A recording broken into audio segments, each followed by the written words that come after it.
Hello. Hi, everybody. Welcome to our museum members and everyone watching online. My name is Christy Ferer, and I'm a member of the Board of Trustees here at the museum. And it's my pleasure to introduce this year's Alice M. Greenwald Public Program.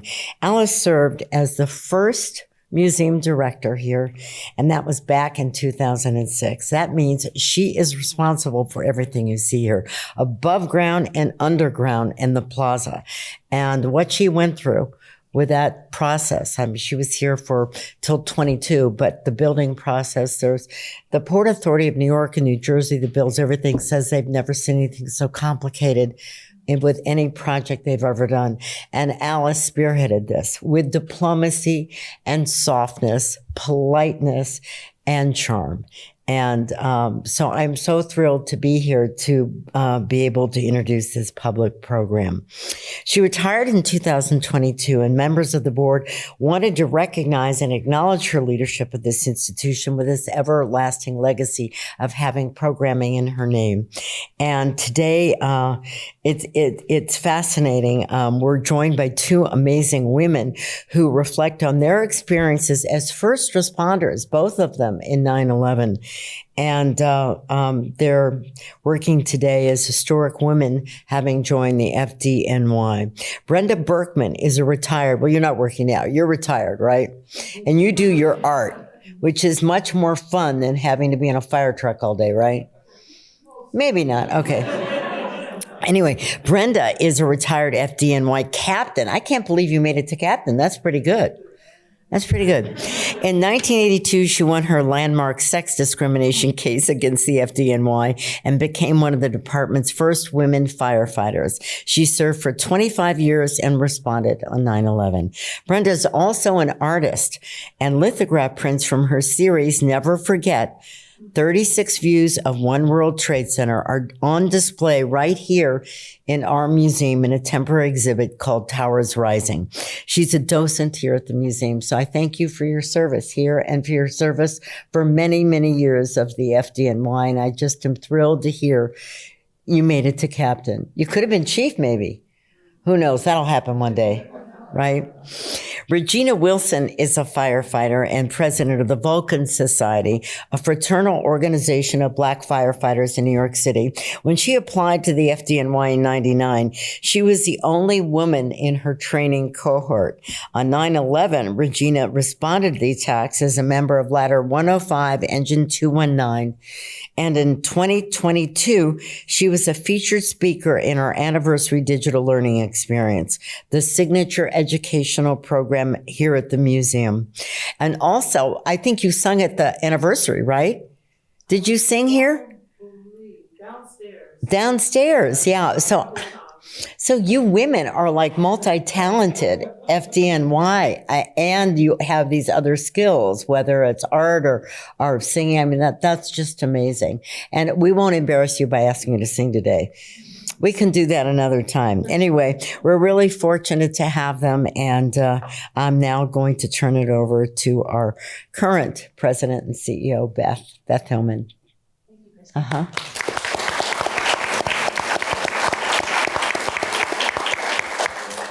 So it's a tremendous honor to be here with you, with two of the women who responded on and after 9/11 with their colleagues in the FDNY and from other agencies. Telling their stories helps us fulfill all the aspects of our mission here at the Memorial Museum, to commemorate what happened on 9/11, to educate people about what happened then and after, and also to inspire an end to the hatred and intolerance and to any discrimination that we might face in our world, which you'll hear these two people have definitely put in their sights. I also want to note that this Alice M. Greenwald program allows us to explore some of the many 9/11 stories that remain untold. Or not fully told to as many people as we want. And that means the women who responded on and after 9/11. This will also allow us to learn more about our distinguished panelists' leadership through, as you hear, different realms of life, culture, as well as service to the city as first responders. So I thought we'd start by just answering a question that why you wanted to join the FDNY. Why did you want to become firefighters? It seems there aren't a lot of women firefighters. As you know, you've both been trailblazers throughout. Brenda, why did you want to become a firefighter?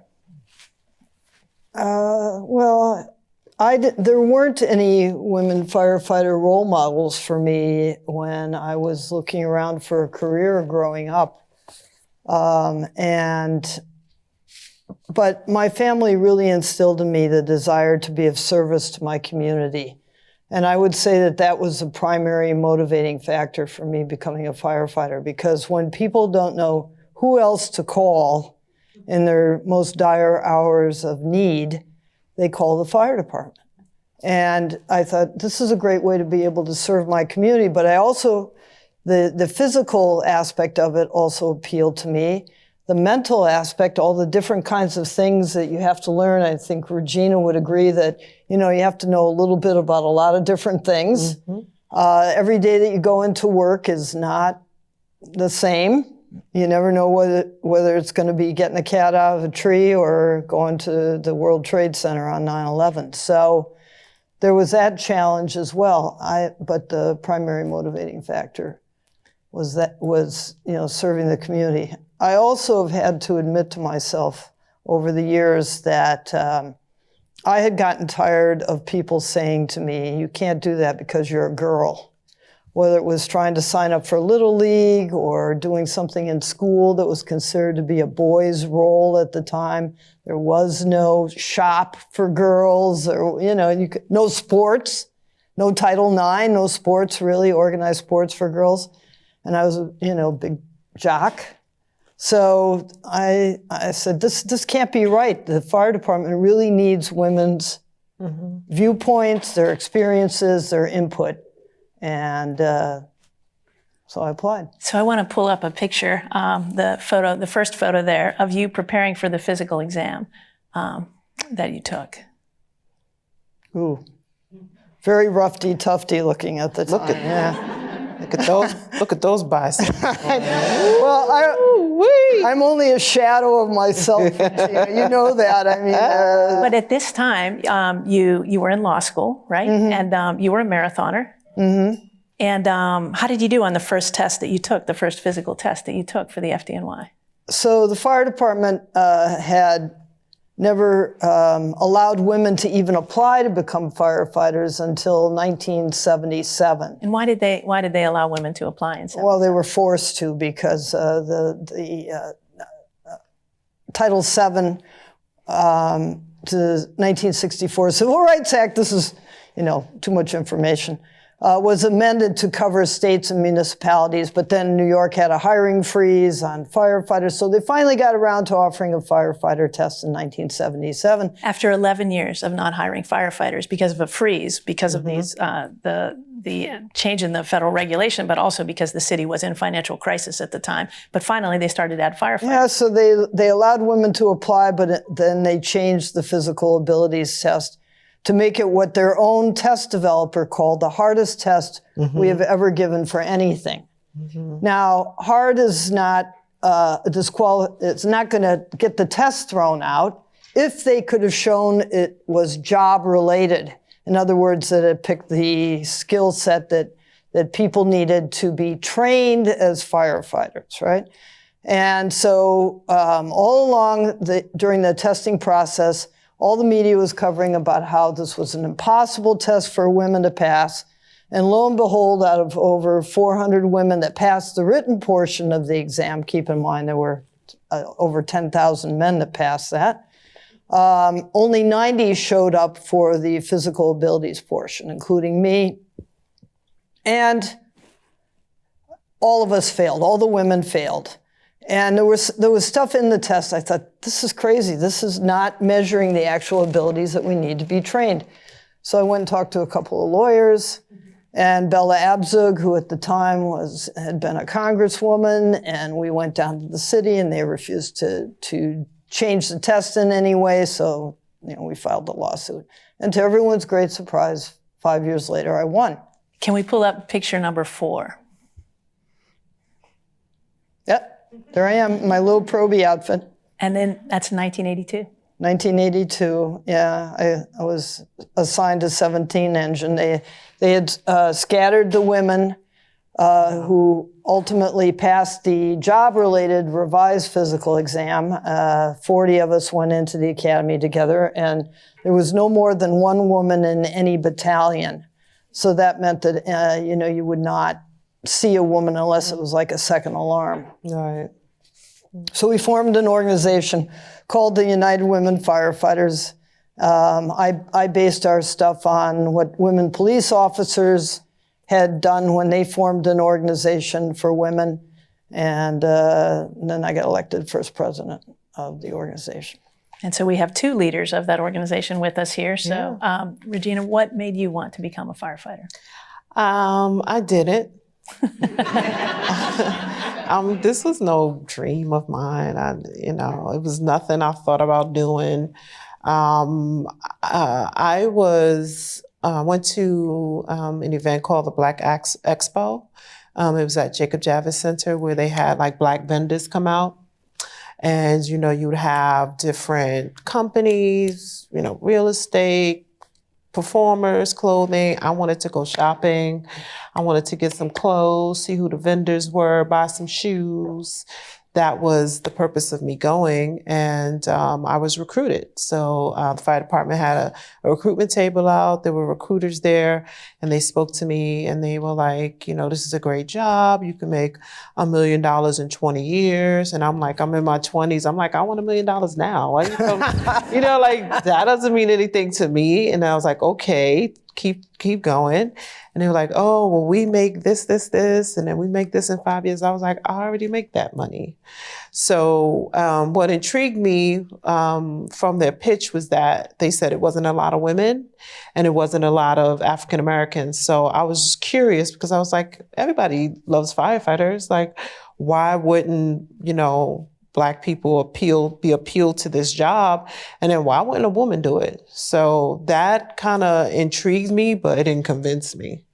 So it wasn't until I started to get involved with the United Women Firefighters and the Vulcan Society, who helped me with test prep, and the United Women Firefighters helped me with the physical portion of the exam. And they breathed the job into me, right? They told me that they wanted me. They called my house. They made sure I was studying. When we went to go take the physical, they were always there. So it wasn't like, oh, here's the physical, go at it. Like, they were there. They were helping us train.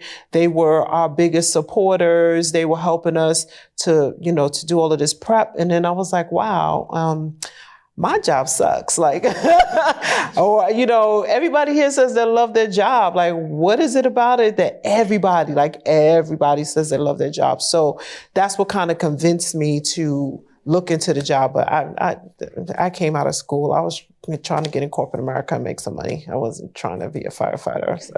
So let's pull up photo 5, which is you with your fellow Black firefighters on your graduation day. Mm-hmm. Yeah, so it was actually 7 of us in the class in its total, and I was the only female in that class. And we started off with 306, and we ended up with 286. So when they tell you that a woman can't do this job, let's do the math. Deduct 306 from 286. All the rest of them were guys, right? So when they tell you that a woman can't do it, I did. I passed. I graduated. So, that's why you should never believe what anybody tell you. They fail too. So you're the president of the Vulcan Society, which is 75 years old. You're the first. No, it's 84. 84 years old. Yes. You're the first woman firefighter Yes. to be president of the Vulcan Society. Yes. So tell us about your service in that role. Yeah. So my organization came out of advocacy. When firefighters came on the job had Black beds, they had segregated beds, plates, knives, forks. The first Black firefighter that came on the job, they didn't even allow him to be a firefighter. They made him tend to the horses.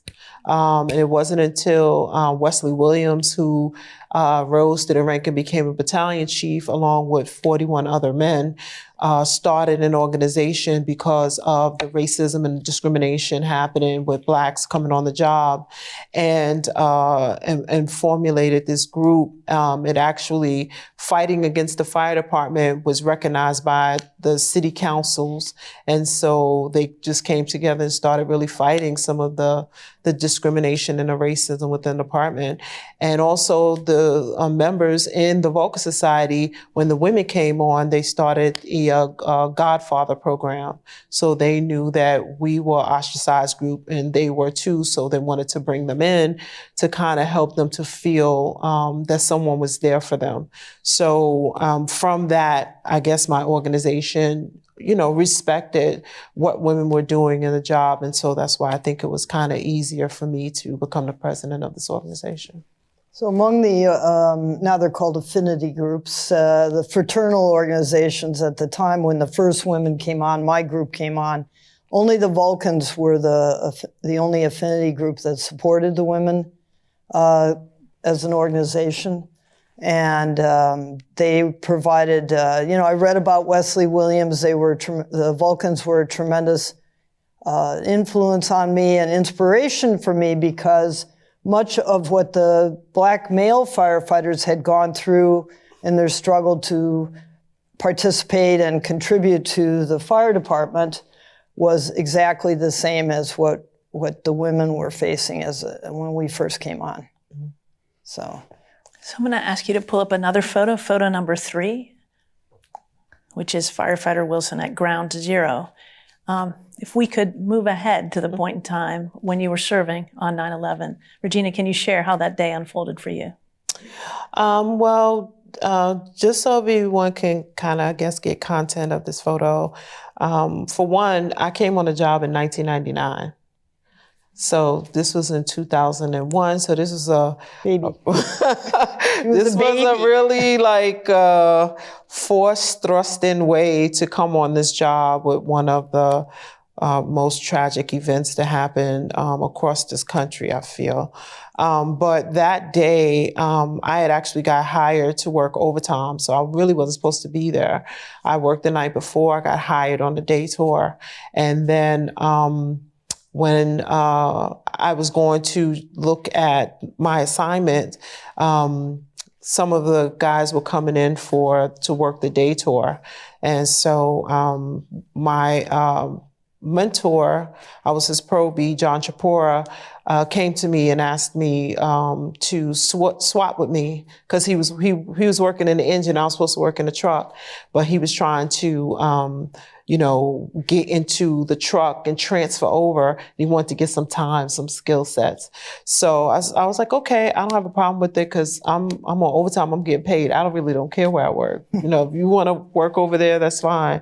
So we swapped that morning. I got my gear, took my gear and stuff off, and then you heard these loud noises in the kitchen. Now, hearing loud noises in the kitchen is not unusual, because some of the guys would be very rowdy, very loud. And so I heard it got really loud, and then it got quiet. So I walked in the kitchen and I saw the plane, the plane that already went in the building, and I still didn't know what it was. So I didn't understand what it was until I saw the news broadcasters come on. And so just to speed it up a little bit for time's sake, the truck ended up going first. We didn't leave until I think the first building might have fell at that time. And then we came across the Brooklyn Battery Tunnel. And then we got to the other side, and we were walking towards the second building when the second building fell. So we were out there. That's why I was out there when all of that, the building fell. And then we were out there till about midnight. And then we ended up taking a bus and going back to the firehouse. But everybody in 105 died that day. Including your mentor. Yeah, my mentor, John Chapora, passed away. Thank you for sharing that story. And Brenda, you weren't far from the towers on this day either. So I get a phone call at 9 o'clock in the morning from a friend in Kentucky saying, turn on your television. And at that point, only the North Tower, the first building, had been struck by the plane. And you might remember the news commentators saying it must have been a small plane or a helicopter hit the North Tower. But looking at the volume of fire there, I knew it was not a small plane. And I knew that that had to have been terrorism because, you know, jet pilot would have taken and dumped his plane or her plane in the Hudson rather than fly it into the Trade Center. So I started out, the subways, everything was closing down. And at that point, the second tower, a plane had flown into the South Tower. So I decided I was going to run to the nearest firehouse, which happened to be where I had worked, was where Regina had left from, ladder 105 and engine 219, because I knew I couldn't get up to my own firehouse, ladder 12 in Chelsea, because of all the transport difficulties. So when I got there, there were a bunch of other off-duty firefighters who had come in, and we were trying to figure out how we were going to get to the Trade Center because they had closed everything down. And meanwhile, all the equipment was basically gone. Mm-hmm. So I grabbed the captain of the truck, ladder 105's, his spare gear, he was about my size, put it on. Then we went next door to the cops and said, can you give us a van to drive to the Trade Center? And they normally didn't talk to us, but they gave us, they said, sure, we'll do that. And we went back and waited for the van. And then in the meantime, we were getting ourselves gathered up together to leave. And we watched the South Tower fall down in 56 minutes after it was hit. And at that moment, the police officer showed up. We get in the van, we go across the bridge. We're the only vehicles on the bridge. There was a whole train of fire trucks that was following us. We see all the people evacuating, covered in dust. They're going one way, we're going in. And when we were getting to the Manhattan side of the Brooklyn Bridge, the North Tower falls down.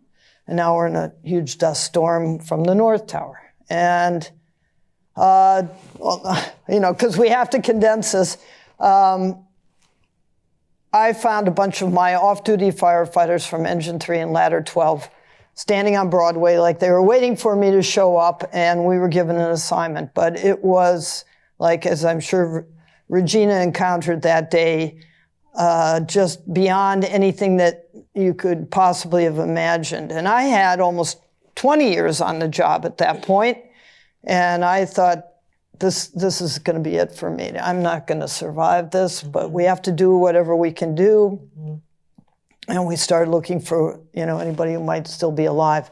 And like you, you know, we didn't go back to the firehouse until after midnight. In the meantime, 7 World Trade Center fell down. I mean, everybody forgets about that because it was only a 47-story building, right? So not 110. But my group was really in the collapse zone for 7 World. We knew it was going to fall down, but we didn't know when. So we're running down the street again like everybody else had done earlier, and things are falling down on us. Thankfully, we were not injured or killed. Came back out, kept working. And then, you know, the whole fire department, a lot of us ended up down at the Trade Center September 12th, September 13th, you know, November, many weeks. December, on and on for many, many months. I volunteered to go down there for the month of April to look for remains. We had lost we'd lost an officer and 2 firefighters from my company, Ladder 12, the on-duty folks. Guys standing only 10 feet away from them survived. We lost our battalion chief, Oreo Palmer. You can hear his radio reports in the museum. Oreo had made it up to the point of impact in the South Tower, and he and his aide, Stevie Belson, they were lost in the South Tower. So our guys, Phil Petty and Angel Warbe and Mike Mullen, were lost in the Marriott Hotel. And I figured out, you know, and I knew all the guys that were lost in 105. I'd worked with all of them. Many of them were my buddies. I figured out at one point I must have worked with 250 of the 343 firefighters that were killed that day, including many of my good friends. So it was a really, really difficult time for the fire department. Brand new people, not just Regina with her 2 years, but probies who had just graduated from the training academy, and this was their first job that they ever went to. So a lot of things happened. A lot of things happened after 9/11. So among Captain Berkman's contributions to the museum is a scrapbook that she collected and prepared of memorabilia from memorial services, funerals, in the aftermath of this period of time of all the firefighters that she knew and was connected to who were killed that day. Which I didn't look at, by the way. I just took everything because we were going to funerals, sometimes 4 and 5, as many as we could get to on a day. There'd be over a dozen funerals per day, right? And it was craziness because you couldn't make it to some of your closest friends' funerals because of other things going on. And then I couldn't look at this stuff, so I just threw it in a drawer and then gave it away. So this is one of the books that talks about the other women who were at Ground Zero. You both are in this book. Brenda's been featured in many documentaries and books actually writing about this, restoring the women who responded on and after 9/11 to the narratives of that time.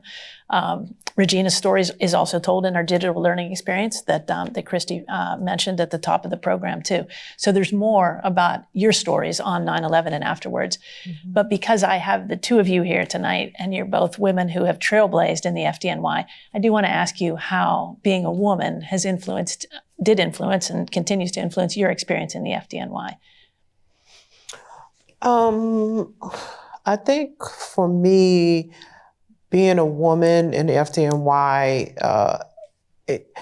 it's weird because I say this all the time, like, I don't feel that I became a woman until I became a firefighter, right? And I say that because of the adversity that I had to go through, the challenges I put on myself, even just going through the physical part of it, how I broke my mind down to allow my body to submit, how I conquered fears, how I almost defeated claustrophobia. Still kicks in every now and then. Learning how to stand up for myself, learning how to stand up for others, learning how to be brave when you don't feel it, learning how to be more confident and knowing how to hold my head up and to help other people to do the same, because you see the things that people are going through and you know that you've experienced it, and it has allowed me to help other people to get through the things that I've seen. And I don't know if I would have ever experienced that working in another profession.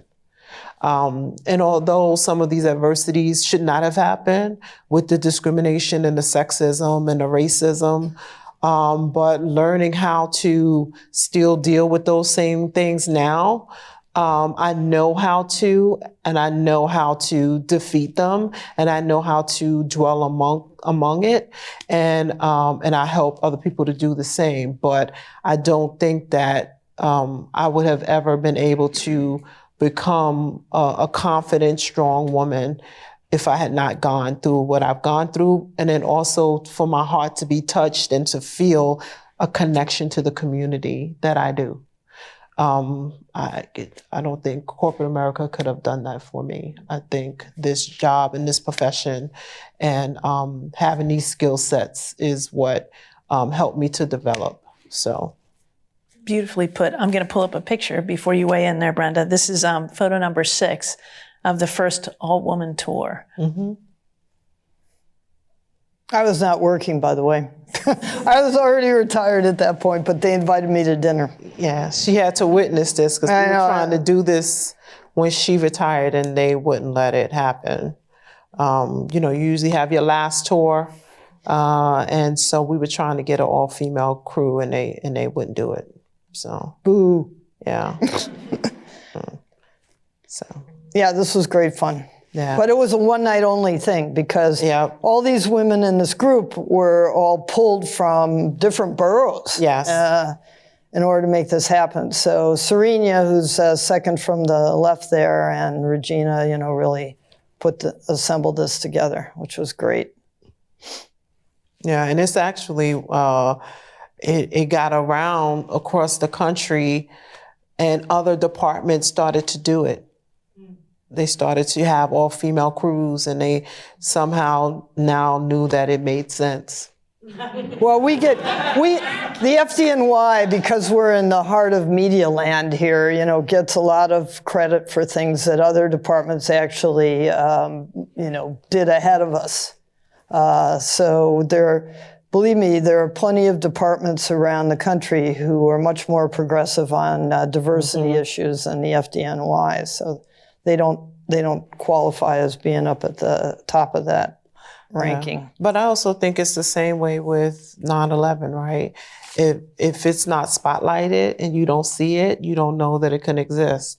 And I think because this wasn't a commonality and something that was visualized across the country, no one knew that this could happen. And no one seen women firefighters together like that in that capacity doing this job. Like, how could that ever happen, right? So then it started to make sense. And then you've seen pictures from all across the country. Oh, this is the first female crew in Kentucky. Oh, this is, you know, but San Francisco, they have like 15%. Well, no, it's still 15%. Not anymore, probably. Well, when I came on the job, it was like 15% women, which is the highest across the country. So they had cat houses.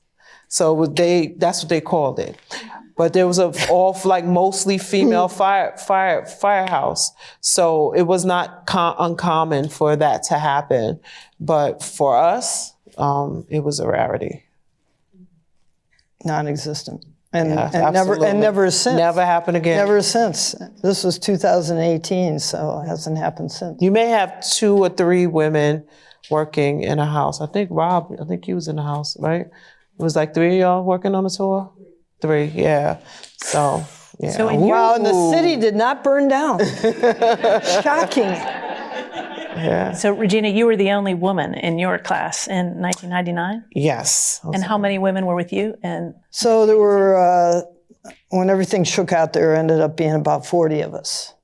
And actually, it was shocking to me that more women didn't quit when we first came on, because the stuff that was being done to us out in the training academy was way too much to describe in this short time that we have together. But, you know, people can't believe it when you tell them the facts about what happened to the first women that came on the job. Mm-hmm. And, you know, and then gradually the fire service seemed to start to change. Mm-hmm.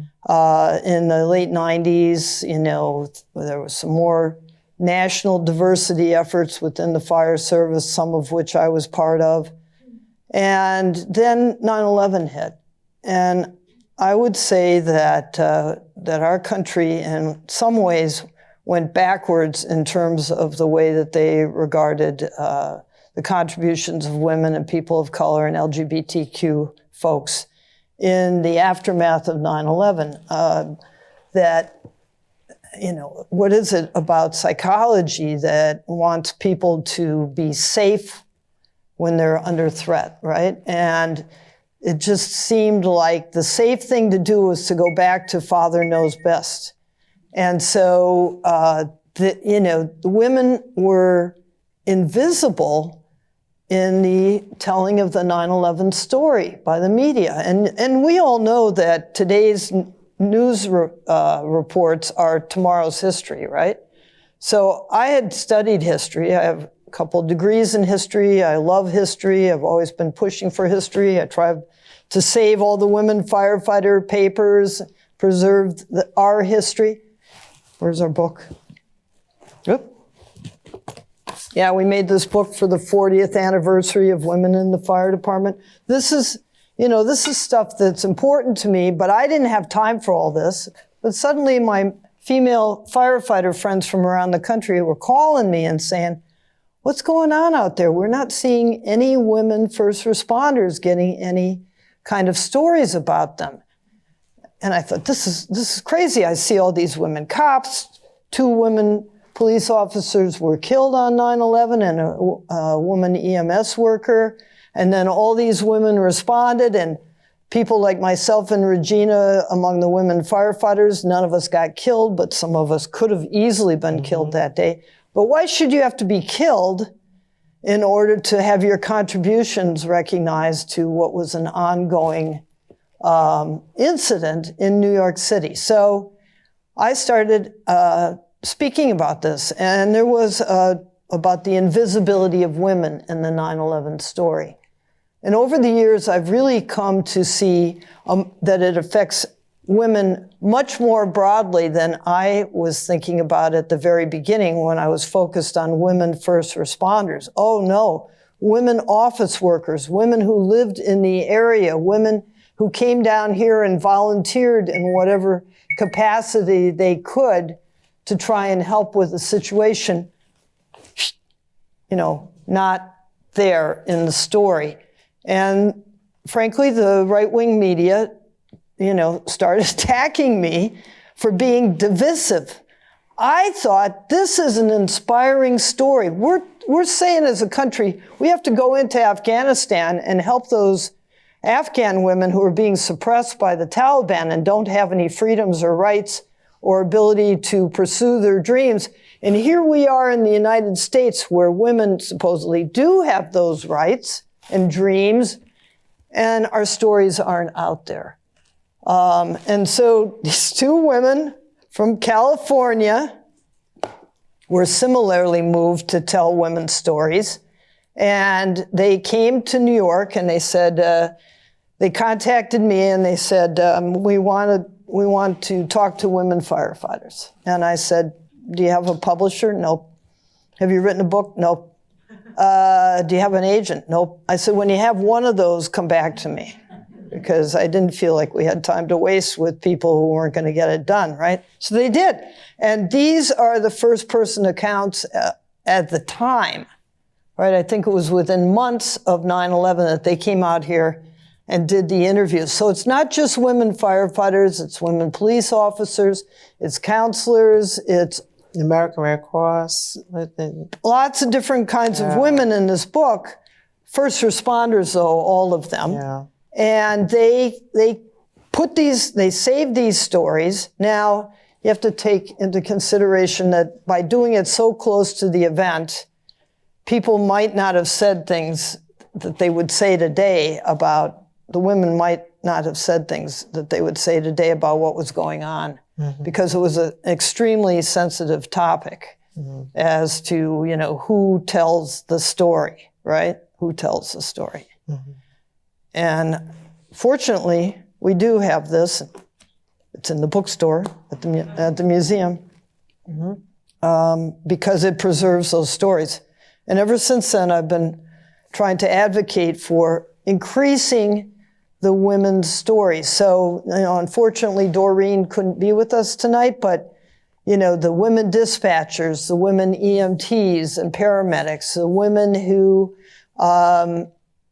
were ordered back to their desks in the businesses and government offices down here within weeks while the air was still full of toxicity. The students who were ordered to go back to school at Stuyvesant High School. And folks, it didn't occur to me that one of the ways that the lack of vision about how women as a group were being broadly affected was also tied to the lack of medical and health research on women that preceded 9/11. So they absolutely did not have the statistics about the women-related illnesses that were suddenly hitting all these people that had been exposed. And it's only just now, as you know, Beth, that the government has started reaching out to all these different communities of women to let them know that they should be paying attention to their health. because of 9/11 that happened 23 years ago. So Brenda and Regina have a lot to teach us in general, but since you mentioned statistics, I'm going to bring up a slide that has some statistics on it. The number 7 here, the slide, this shows you where we are today. This is data from the Fire Department of New York. So the FDNY shared these numbers that in 2024, you can see the very big blue, about 1.5% of the FDNY firefighters are women. And you can also see that almost 70% of the firefighters are white in a city where the white population is less than 40%. Yeah. Work to be done. Just because, I mean, you were talking about your personal revelation, really, as a result of your work in the fire department. You know, the way that it built your character and directed your life. And, you know, we feel that the contributions of women and people of color in the LGBTQ community are necessary for our city in order to provide our diverse city with the greatest possible fire department in the world. And that, you know, that this tunnel vision, this lack of real commitment to allowing people to bring their true selves to the job. I mean, Regina was talking about how, you know, she came to really be a better person as a result of the fire department. But when I first came on, you know, the women were really encouraged not to be their true selves. The fire department literally said, we're not going to change a thing. That included not putting locks on the bathroom doors or even doors on the bathrooms in some cases. And, you know, as far as getting gear that fit us, forget that. That wasn't necessary. And we also had, you know, we were told, you have to act exactly like the guys. And so I'm sorry, we come from a different place in terms of the way that our culture treats women. And to try and act all roughy-tufty like the guys, even the guys, a lot of the guys don't like that. But, you know, there's this peer pressure to be a certain kind of firefighter. And it took me a long time, and I would say this was the case for a lot of the first women, to come to the realization that I wasn't doing anybody any favors by pretending to be something that I wasn't. I am kind of roughy-tufty, though. No, she's not. Yeah, I cry all the time, too. So we'll put up a shot of photograph 6, which is... Yep, here we are again. Oh, 2. Let's put up 2. Sorry. I want the Regina at the FDNY Memorial. So there are women in positions of leadership and authority, just not too many. So you have 2 here. Another is on our board of trustees, Dr. Carrie Kelly, who was the chief medical officer of the FDNY on 9/11, and another responder on 9/11. Just to give you a little bit of context, nationally, fewer than 10% of firefighters are women. Most of those are volunteers serving not in professional companies. By contrast, about 17% of the U.S. Armed Forces are women. The Marine Corps has more than 9% women. You started later, the Marine Corps. It's a good point. So in the other first responder agencies in New York, women make up about 20% of the NYPD, and women make up maybe 30% of the emergency response, the EMS system. So there are other organizations that have had more success than the FDNY at integrating women. And I'm just I'll see if the audience has some questions for us at the end of the program here. But one more question I want to ask. Why has the fire department been different in terms of not successfully integrating many women into its ranks? I think fundamentally the department didn't think that we would be capable to do it, right?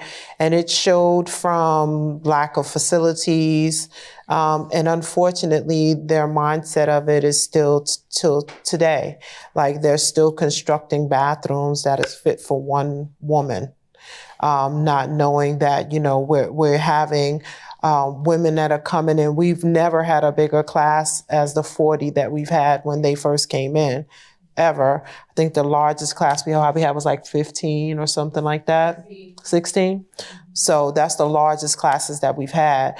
So I just think that, again, this job was built on, it's almost, I think sometimes it's almost insulting to men that a woman can do the same job as them. And then it becomes personal so that they don't seek us out. And then I think it's harder as well for females and women and in this profession to think that it's something that they could do. And growing up, you're not told, like, all the things that are considered masculine, or picking up a table, or helping to move a chest or a dresser, you're not supposed to do. Let the guy do it. So that physicality part in your mind, you don't want to do it because you've always been raised up to say that the guys do the heavy lifting.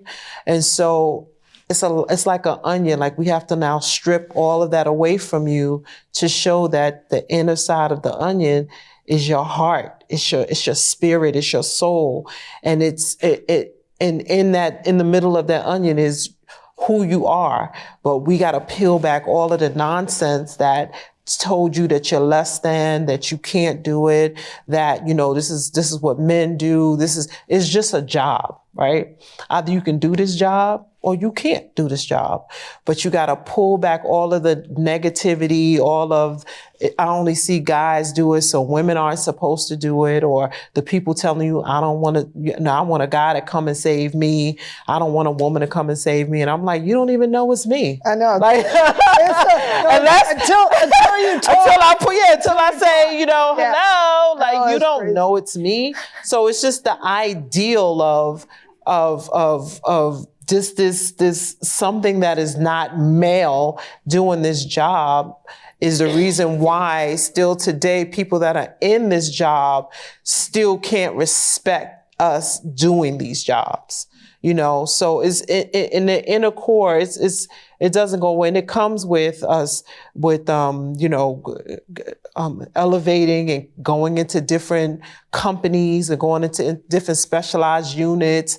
It's still ways to kind of keep us oppressed and suppressed, and like, okay, you got here, but go play someplace else, instead of really respecting and nurturing who we are, because we've gotten this far, and it's a lot to get this far, to really bring you in. So it's hard. It's a hard concept for them to bring you in, because still to this day, a female comes to the firehouse, what do they say? We got the girl, right? Yeah, that's right. We got the girl. So you want to just make sure, So there is actually a children's book that was written about my career called Send a Girl, which is a play on the bumper sticker that was on an overwhelming majority of the male firefighters' cars when I came on, that said, "Don't send a girl to do a man's job." Now, you would think that we got a woman running for president. We had one before, right? You would think that women are in all roles. That kind of attitude about women firefighters must also be gone. But in fact, I could tell you two stories. One that happened yesterday in the museum. I was chatting with some guests. It came out that I had been in the fire department. I was standing next to ladder 3. They were chatting with me. I made it clear I had 25 years on the job when I retired. And the woman turns to me and says, "Well, what did you do? Did you?" And the implication was, did you answer telephones? Yeah. Because that's what a lot of people in the public still believe, right? I resist, because I was in the museum, I resisted the temptation to be snarky about it and say, yeah, that's what I do. I answer the telephones. And then today I'm on the subway coming down here, and I'm in uniform. I'm being helpful to some hapless tourists that are looking for a place. And this woman starts talking to me. Every man in her family is in the fire service. And I said, what about you, you know, or what about you, the other women in your family? What about, no, I took a different direction. I wanted to be an artist, and I thought, well, you know, you can do both. I said to her, you can do both.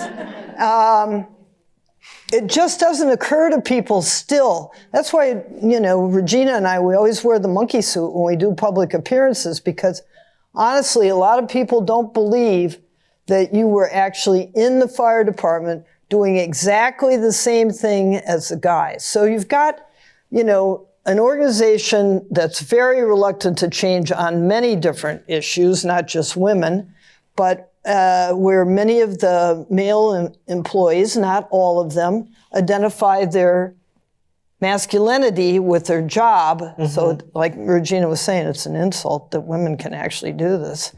And then you have the general public that also, a lot of people still don't believe that women can do this job, despite the fact that, you know, in New York City and even longer in some other places in the country, over 40 years, women have exactly been doing this job. That's Carrie Kelly in that picture. I can see her in the red coat. So do we have any questions from our audience? We have some mics that will come down from the back here. There's a mic coming right from over here too. So thanks, Geraldine. You can hear me good? Yes, ma'am. This is connected to what you were just talking about. I've heard recently quite a few young girls connected to the memorial service say how they want to be firefighters because of their uncle, their grandfather, whatever. If these young girls actually do become firefighters, what sort of conflict, dilemma do you think that's going to pose for male firefighters who now have young women coming in who are the grandchildren or whatever Family. of firefighters who died on September 11th?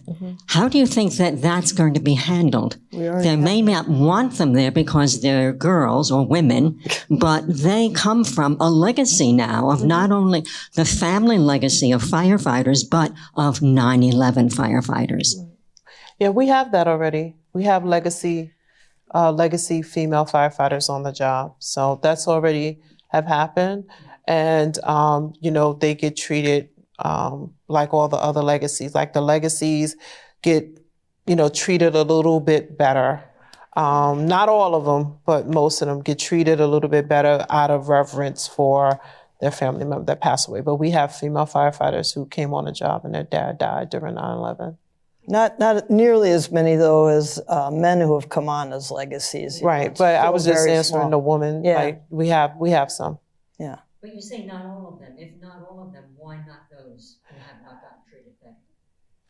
Probably because the fathers or the uncles, they don't introduce them to the profession because they don't see them as, you know, it's very few that you'll have a father or uncle come to the UWF, United Women Firefighters, and say, hey, my daughter or my niece, or we want you to come and train them. It's very rare. So they don't teach that as a profession to the women in their even though they bring them in the same time they bring their sons in, but they don't acclimate them to want to move them in the direction of that profession because, again, in their mind, it's seen as a masculine job, or they see how the women are treated on this job. Women are treated, and they don't want their daughters to experience it. So, yeah, so unless they can guide their career and get them some cover, you know, otherwise they don't introduce them to this profession. Do we have one more question? Maybe right here. Hi. I think we would agree, and you guys are both great examples of women supporting women is a key factor in the growth of women in spaces where they're not usually represented. So what is the FDNY and what are your organizations like the UWF doing today to continue to push women into the fire department? Well, the United Women Firefighters, the fire department sees the UWF as their only way of training women. Like, it's so weird. Like, they don't facilitate something primarily just for women to train them themselves. They lean more on the United Women Firefighters. which in itself I feel is great to give them the support, but they should have something going on themselves that's a more stable, because if you didn't have this affinity group, then what would you have, right? So although they're good to support, they should have their own. So they use mechanisms like that to try and do outreach. So the UWF would do outreach. They'll do free physical fitness training, bring them in, show them all of the physical attributes that you need for the exams. They'll do all of that. The Vulcan Society, we do the same. We have physical fitness training. We get ready to have study groups. UWF have study groups for them to come out and do the computer-based tests. So we're the support mechanism of it. And so the fire department will assist us or accompany us with it, or we just do it on our own, just to make sure that we're getting that extra layer of information that the big department can't give. We personalize it so that they can feel like we're family. Like I always tell women coming on the job, like when you come on, you are automatic. What job do you have where you can automatically be a part of history?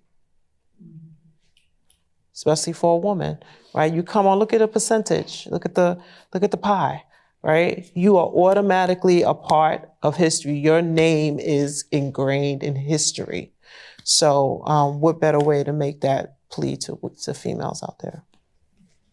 I think we'd probably all agree it takes an extraordinary person to navigate what these two women navigated during their careers. And I hope you'll join me in thanking them for bringing their grace and fortitude to the FDNY event.